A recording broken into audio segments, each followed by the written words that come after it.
श्री देवी भागवत के महात्म्य प्रसंग में राजा सुदुम्न के स्त्री बनने और श्री देवी भागवत के श्रवण के फल स्वरूप सदा के लिए पुरुष बनकर राज्य लाभ और परम पद प्राप्त करने की कथा। सूत जी कहते हैं, मुनिवरों, अब दूसरा इतिहास सुनो जिसमें इस देवी भागवत का महात्म्य कहा गया है। एक समय की बात है, मुनिवर अगस्त जी, जिनकी पत्नी लोपामुद्रा है, स्वामी कार्तिकेय के पास गए और वंदना करके उनसे अनेक कथाएं पूछी। कार्तिकेय ने तीर्थ, व्रत और दान के महात्म से संबंध रखने वाली बहुत सी कथाएं सुनाई। वे काशी, मणिकर्णिका, गंगा आदि तीर्थों का महात्म विशद रूप से वर्णन कर गए। इन कथाओं को सुनकर मुनिवर अगस्त जी को बड़ी प्रसन्नता हुई।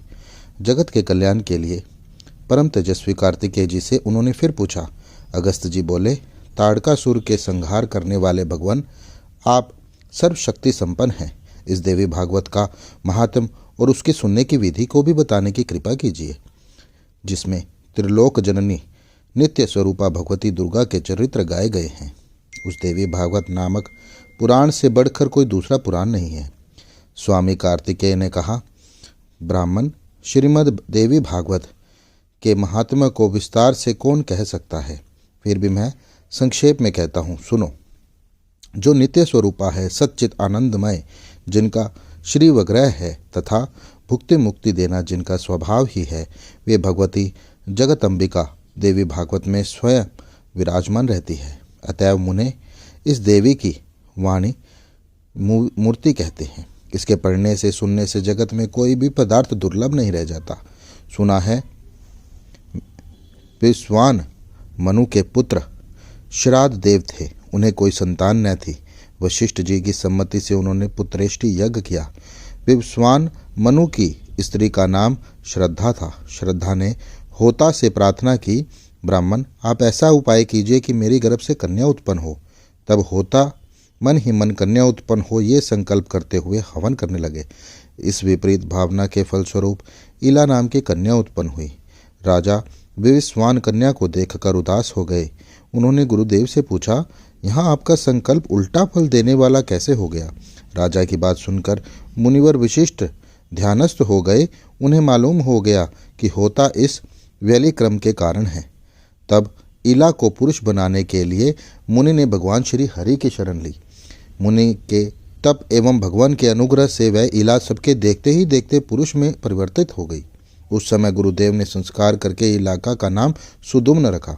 वे मनुपुत्र सुदुम्न ऐसे प्रकांड विद्वान हुए मानो विद्या के अथाह सागर हों। कुछ समय के बाद जब सुदुम्न युवा हुए तब वे घोड़े पर चढ़कर शिकार खेलने के लिए जंगल में गए।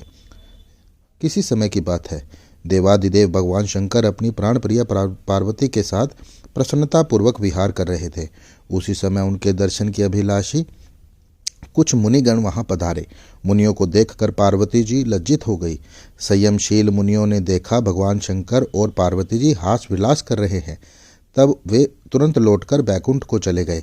फिर भी अपनी प्रियसी भार्या पार्वती को प्रसन्न रखने की इच्छा से भगवान शंकर ने यह श्राप दे दिया कि आज से जो पुरुष इस वन में प्रवेश करेगा उसकी आकृति स्त्री की बन जाएगी।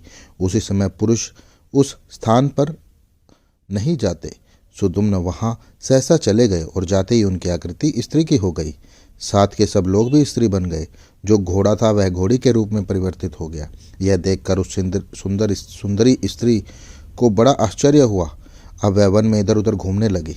एक समय की बात है, वह स्त्री बुद्ध के आश्रम के सन्निकट पहुंची। उसे देखकर बुद्ध के मन में विकार उत्पन्न हो गया। उसे पाने की इच्छा जाग उठी। वह स्त्री भी सोमानंद बुद्ध को पति बनाने की इच्छा प्रकट करने लगी। तब वह स्त्री बुद्ध के साथ हास विहास करती हुई उन्हीं के आश्रम में रहने लगी। कुछ समय व्यतीत होने पर बुद्ध ने उस स्त्री के गर्भ से पुत्र को उत्पन्न किया। बुद्ध के आश्रम पर रहते हुए उसे वर्षों बीत गए। एक दिन उसे अपना पहला वृत्तांत याद आ गया। स्मरण आते ही उसके मन पर दुख की घटा छा गई। फिर तो वह निकली और तुरंत गुरुदेव विशिष्ट के आश्रम पर चली गई। उन्हें प्रणाम करके अपना सारा समाचार कहकर सुनाया और पुनः पुरुष होने की इच्छा प्रकट की। उनके शरणागत हो गई।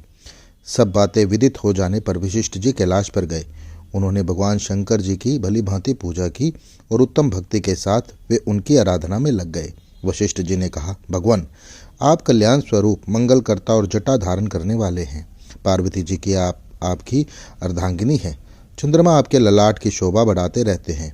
आपके प्रति मेरा बारंबार नमस्कार है। सुख प्रदान करने वाले कैलाशवासी भगवान शंकर, आपको नमस्कार है। आप भक्तों को भुक्ति और मुक्ति देने वाले हैं। भगवान नीलकंठ है जो कल्याणम में मय विग्रह है। शरणागतों का भय दूर करना जिनका स्वभाव ही बन गया है। वृषभ जिनका वाहन है और शरण देने में जो बड़े कुशल हैं। उन परम प्रभु शिव को मेरा नमस्कार है जो सृष्टि स्थिति और संहार के समय ब्रह्मा विष्णु और रुद्र रूप धारण किया करते हैं, जो वर देने में सदा तत्पर रहते हैं। उन देवाधिदेव त्रिपांतक भगवान शंकर को नमस्कार है। यज्ञ करने वाले को यज्ञ फल प्रदान करने वाले यज्ञ स्वरूप भगवान शंकर को बारंबार नमस्कार है। सूर्य, चंद्रमा और अग्नि को ही अपने तीनों नेत्रों में स्थापित करने वाले गंगाधर भगवान शंकर, आपको मेरा नमस्कार है। इस प्रकार वशिष्ठ ने स्तुति करने पर भगवान शंकर प्रकट हो गए। वे नंदी पर सवार थे। जगत जननी पार्वती साथ में विराजमान थी। शंकर का दिव्य विग्रह करोड़ों सूर्यों के समान जगमगा रहा था। रजतगिरी के सदृश्य उनकी स्वच्छ कांति थी। 3 नेत्र ललाट पर चंद्रमा सुशोभित था। वे अत्यंत प्रसन्न होकर शरण में आए हुए मुनिवर वशिष्ठ जी से कहने लगे। भगवान शंकर बोले, विप्रवर, तुम्हारे मन में जो इच्छा है वह मांग लो। भगवान के योग कहने पर वशिष्ठ जी ने उनके चरणों में मस्तक झुकाया और इला के पुरुष हो जाने की प्रार्थना की। तब प्रसन्न होकर भगवान शंकर ने मुनिवर से कहा, यह 1 महीने पुरुष रहेगा और 1 महीने स्त्री।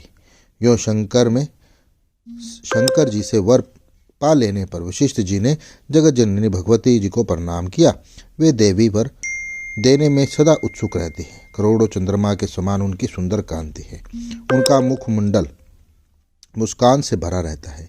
इला सदा के लिए पुरुष बन जाए, इस कामना से मुनि भक्ति पूर्वक पार्वती जी की पूजा करके उनकी स्तुति करने लगा। भक्तों पर कृपा करने वाली देवेश्वरी, आपकी जय हो। अखिल देवताओं से सूर पूजित होने वाली देवी, आपकी जय हो। अनंत गुणों की आश्रय भूता देवी, आपकी जय हो। शरणागतों पर अनुग्रह करने वाली देवेश्वरी, आपकी बारंबार नमस्कार हो। दुख दूर करने वाली एवं दुष्ट दैत्यों का संहारिणी भगवती दुर्गे, आपकी जय हो। भक्ति से प्रसन्न होकर दर्शन देने वाली जगदम्बिके, आपको प्रणाम है। महामाए, आपको चरण कमल संसार रूपी समुद्र को पार करने के लिए नौका है। धर्म, अर्थ, काम और मोक्ष प्रदान करने वाली देवेश्वरी, आप प्रसन्न हो जाएं। देवी, कौन है जो आपकी स्तुति कर सके? मैं केवल आपको प्रणाम ही कर रहा हूँ। भगवती दुर्गा साक्षात नारायणी है। वशिष्ठ जी के यों भक्ति पूर्वक स्तुति करने पर वे तुरंत ही प्रसन्न हो गई। तदंतर शरणागतों को दुख को दूर करने वाली उन महादेवी ने मुनि से कहा, तुम सुदुम्न के घर जाकर भक्ति भाव से मेरी आराधना करो। द्विजवर, तुम प्रसन्नता पूर्वक 9 दिनों में सुदुम्न को श्रीमद् देवी भागवत सुनाओ। वह पुराण मुझे बहुत ही प्रिय है। उसके सुनते ही उसी क्षण वह पुरुष हो जाएगा। इसी प्रकार कहकर भगवान शंकर और पार्वती जी अंतर ध्यान हो गए। अब वशिष्ठ जी ने उस दिशा को प्रणाम करके अपने आश्रम पर चले आए। उन्होंने सुदुम्न को बुलाया और देवी की आराधना करने की बात कह सुनाई। एवं अश्विन मास के शुक्ल पक्ष नवरात्रा विधि का पालन करते हुए मुनि ने भगवत जगदम्बिका का पूजा की और राजा सुदुम्न को श्रीमद् देवी भागवत पुराण सुनाना आरंभ कर दिया। राजा भी वह अमृतमयी कथा भक्ति भाव से सुनने में संलग्न हो गए। कथा समाप्त होने पर उन्होंने गुरुदेव को प्रणाम करके उनकी पूजा की और वे सदा के लिए ही पुरुष हो गए। तब मुनिवर वशिष्ठ ने सुदुम्न को राज्य पर अभिषिक्त किया। सुदुम्न प्रजा को प्रसन्न रखते हुए भूमंडल पर राज्य करने लगे। उन्होंने भांति भांति के यज्ञ, जिनमें प्रचुर दक्षिणा दी जाती है, करके देवी की पूजा की। फिर पुत्रों को राज्य सौंप